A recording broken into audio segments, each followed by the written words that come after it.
Drew here, and I have to say, I'm very, very excited for what comes next in Your Honor. I think that the preview for the upcoming weeks of episodes looked very, very enticing.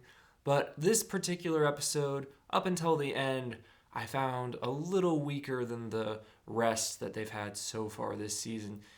The primary two plot lines this episode, we saw Michael dealing with a blackmailer, and we saw the Baxter family narrowing in on the truth. And I feel like the latter plot line kind of serves to undercut the former, because what does it matter if Michael manages to pay off a blackmailer or not? If the Baxter family figures out the truth, then he and Adam are dead men, or so we would have been led to believe. Now, I tend to suspect that things are about to take a surprising turn, and I'm guessing that one of two things is going to happen. Either, and this is going to be hard to justify for the writers, they might be able to pull it off, but I feel like it's going to feel a little bit hard to believe. We're going to have to suspend some disbelief to accept what comes next, I imagine, because the Baxter family, they have all the pieces.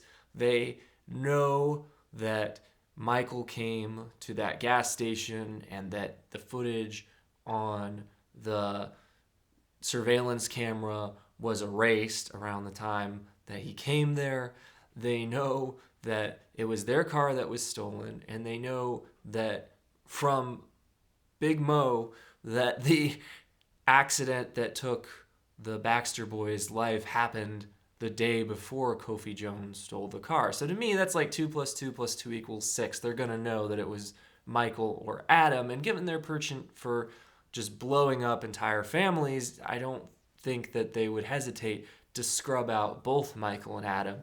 However, I have to say, I think that what will end up happening is that likely Michael Stuhlbarg's character, the Baxter patriarch, will decide to do for one of two reasons. Either he'll say, oh, I already wiped out this group of people and it wasn't satisfying, therefore I'm going to do what's right for my group and hold this over your head so that I can get you to make the legal decisions that work for me. Or he's going to say, death is too easy for you, Michael. I'm going to ruin the one thing that you value most, which is your honor, and I'm going to force you to make terrible legal decisions. So both of those things, I mean, they're going to have to do some really hard work with the writing to make me believe it personally, but with the right acting and the right writing, I guess they could pull it off. And I guess, the thing with that is if this is the case, then the blackmail plot becomes relevant again. And I have to say, like I said, I don't really love this plot line. It's not really telling us anything new about Michael. We already know that he will go to great lengths to protect Adam. So this just gives, Bryan Cranston a lot of opportunities to act distressed. And he's really good at acting distressed. He's really, really good at it. But again, it's not really telling us anything we didn't already know about him. But my suspicion is that, things never work out too well in television for blackmailers. And I suspect that if what I previously mentioned happens, that the Baxter family may end up killing the blackmailer in order to keep Michael's secret and have him continue to be able to make judicial decisions in their favor. So those are just my suspicions, obviously. I don't know what's going to happen next, but the writers, I'm really surprised that they took the show in this direction, because I really felt like they were going to keep, reeling us along and not having the Baxters find out. But it seems to me that they're either on the verge of knowing the truth or that they are already convinced of the truth. Again, they don't know whether it's Michael or Adam that was driving the car during the hit and run, but does it really matter to them? They could just kill them both. And I feel like Michael will claim it was him just to protect Adam in either case, if they actually care which one of them did it. This episode, on the whole, though, I felt like it was just kind of a filler episode, and I feel like I'm mainly excited for the final, because of the final moments and what the show is going to do going forward, as I said. I am interested in what happens with Lee going forward. I think her quest to get to the truth about what happened to Kofi Jones is pretty compelling. And I found the scene between her and Little Mo to be pretty interesting. I liked her rejoinder after he said, everyone you've tried to help has ended up dead. And she said, well, the same could be said of you.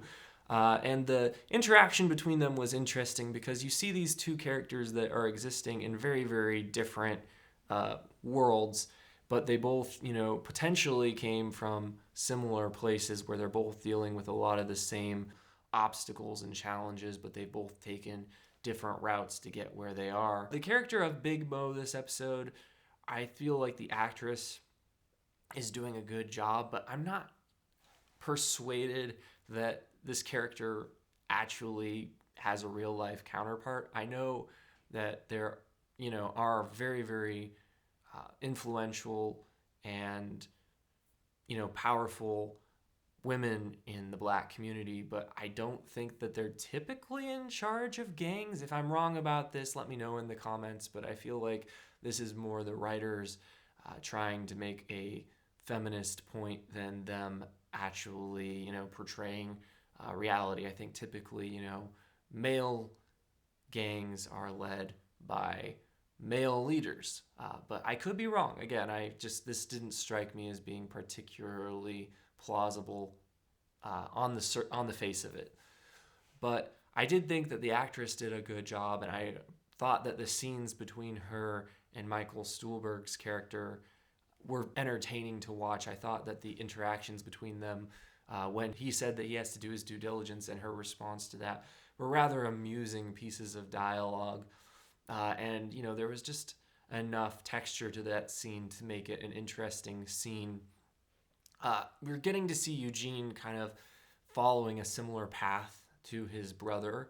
And this plot line, we've seen it done better in other shows, but I do think that seeing the kinds of decisions that people in his position are forced to make once left on their own as he's been, or, even just when they're in this community and they don't have the means to take care of their family, as the character at the beginning of this episode does, in the courtroom with Michael explained, that it leads people to make these kinds of decisions, and it can really, really, have life-altering consequences if they end up in prison. So like I said, they're not overplaying this plot line, but I do think it's good to kind of portray these aspects to kind of humanize how people end up in these positions. Lastly, we have Adam. I thought we were going to get through this episode without seeing him, but apparently not. So he shows up and is having conversations with Fia, and to me, it really, really seems like she knows.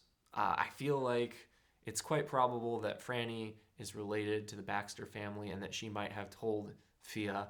And if she didn't, then there's there's a strange coincidence here that Fia is suddenly just obsessed with Adam. It's not Adam approaching her, it's Fia approaching him.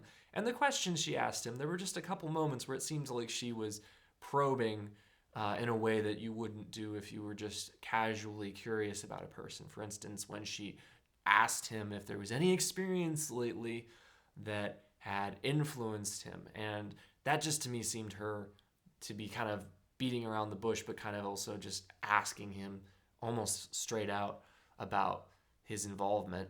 And, the moment when he brought up the t-shirt, her reaction to that, the fact that, or when he brought up the club that he claimed to have met her brother in, and then she drew the connection with the t-shirt, that moment to me, her reaction seemed like an interesting reaction. Now, it could just be her being like, well, that's a funny coincidence, but it could also be something else. Either way, there's a little bit too much coincidence here with this plot development. If she knows, then it's an odd coincidence that he was, in a relationship with someone who's related to the Baxter family. And if she doesn't know, then it's an odd coincidence that she's so fascinated by him and that he's, now having these conversations with the sister of the person who he killed in this car accident. So either way, it's a little bit off-putting from a coincidental perspective. As I said, I think that there were some interesting scenes with Bryan Cranston's Michael this episode, his reaction to various things. I thought the scene in the house with him walking down the stairs and falling down the stairs and his stressed out reactions were very, very tense. As were the scenes at the end of the episode where he's going through the crowd trying to have this phone conversation with the blackmailer. But again, this plotline is, while it's tense and it kind of, isn't boring exactly, it definitely is nothing we didn't already know about Michael. So overall, this episode, it went quickly for me. I was really quite surprised when the credits started to roll, because I felt like there was a lot more time left. But that's just a sign that the show moves at a good clip, because a lot of times with the shows that I watch lately, I find myself, very, very aware of how much time is left. Whereas with this one, it, was so engaging that I just lost track of the time. So I'm still enjoying this show. I can understand people's criticisms of it, but I think it's pretty great television. But let me know your thoughts in the comments. If you're interested in seeing my upcoming reviews of other shows such as American Gods and Servant, please consider subscribing. If you'd give me a like, I'd really appreciate it. And as always, thanks for watching.